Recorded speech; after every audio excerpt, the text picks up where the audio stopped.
آج جب ہزاروں اذیتوں کے بعد مجھ جیسی لڑکی کو طلاق ہو گئی ہے تو مجھے اس انسان کی کافی زیادہ یاد آ رہی ہے جو میری چھوٹی سے چھوٹی تکلیف سے بھی تڑپ جاتا تھا۔ میں ہی اسے صحیح موڑ نہیں دیتی تھی۔ وہ مجھ پر اپنی جان نچھاور کرتا تھا، لیکن ایک میں تھی جو اسے صحیح طرح سے بات نہیں کرتی تھی۔ لیکن یہ بات مجھے نہیں پتہ تھی کہ وہ مجھ سے بے انتہا محبت کرتا تھا۔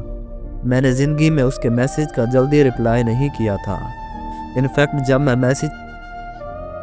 انفیکٹ جب میں what's app per on line ہوتی تھی، اس کے مجھے میسیجز آتے تھے، میں اس کے میسیجز کو اگنور کر دیا کرتی تھی۔ لیکن جب بھی میں نے اسے میسیج کیا، اس بات کو میں نے آزمایا تھا، میں جب بھی اسے میسیج کرتی تھی وہ میرے میسیج کا فوراً رپلائی کرتا تھا۔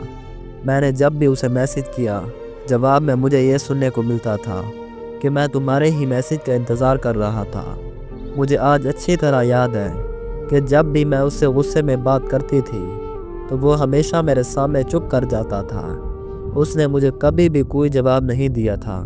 اگر میں کبھی غلطی کر دیا کرتی تھی اور اپنی ہی غلطی پر غصہ ہو جایا کرتی تھی تو وہ بھی اس صورت میں ہمیشہ مجھ سے ہی معافی مانگا کرتا تھا۔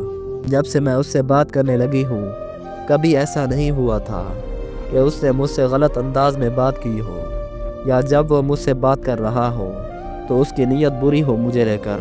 کبھی ایسا نہیں ہوا تھا میں نے اسے کچھ کہا ہو اور اس نے میری وہ بات پوری نہ کی ہو۔ وہ میرا بہت حمایتی تھا، مجھ پر اپنی جان نچھاور کرتا تھا، میرے نام پر جان بھی دے سکتا تھا۔ وہ میرا اتنا زیادہ خیال رکھتا تھا کہ شاید جتنا میرے گھر والے بھی میرا اتنا خیال نہیں رکھتے ہوں گے۔ انفیکٹ اسے میرا اتنا خیال ہوتا تھا کہ جتنا خیال میری ماں نے بھی آج تک میرا نہیں رکھا ہوگا۔ وہ مجھے گلاب کے پھول کے جیسے رکھتا تھا۔ مجھے بس آج اس انسان کا ہی انتظار ہے کہ وہ کہیں سے تو آ جائے، کہیں سے آ کر مجھے سہارا دے دے۔ پتہ نہیں وہ کہاں جا کر کھو گیا ہے۔ سچ کہتے ہیں کہ جب آپ کو کوئی چیز میسر ہو تب آپ کو اس کی قدر نہیں ہوتی۔ جب وہ چیز آپ کے ہاتھوں سے چلی جائے تب آپ کو اس کی قدر کا بخوبی اندازہ ہو جاتا ہے۔ اور آج میرے ساتھ بھی کچھ ایسا ہی ہو رہا ہے۔ آج مجھے اس انسان کا بے صبری سے انتظار ہے کہ وہ کہیں سے تو آ جائے، وہ کہیں سے آ کر مجھے بس تھوڑا سا سہارا دے دے، مجھے تھوڑا سا آ کر سنبھال لے۔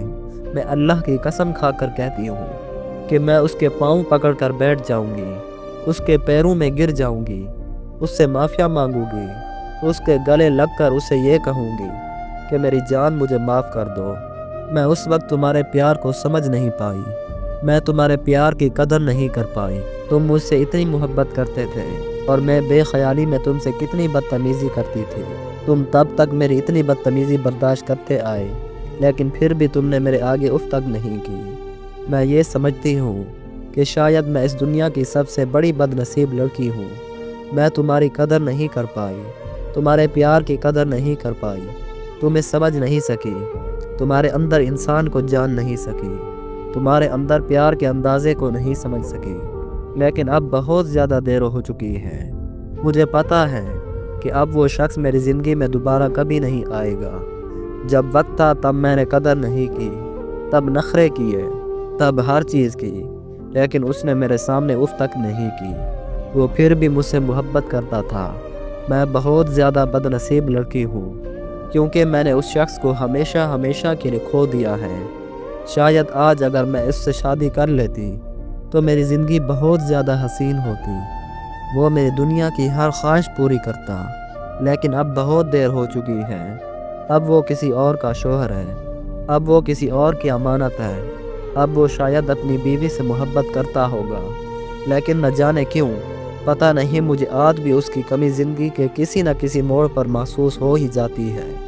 اور شاید یہ کہنا غلط نہیں ہوگا کہ اب مجھے اس سے محبت ہو گئی ہے، لیکن آج میں خود کو کوسنے کے علاوہ اور کچھ بھی نہیں کر سکتی، اور مجھے یہ پچھتاوا ساری زندگی رہے گا کہ میں کتنی زیادہ بد نصیب ہوں جس نے ایک سچی محبت کھو دی، جس نے ایک سچی محبت کی قدر نہیں کی۔ کسی نے کیا خوب کہا ہے، مل جائے تو مٹی، کھو جائے تو سونا۔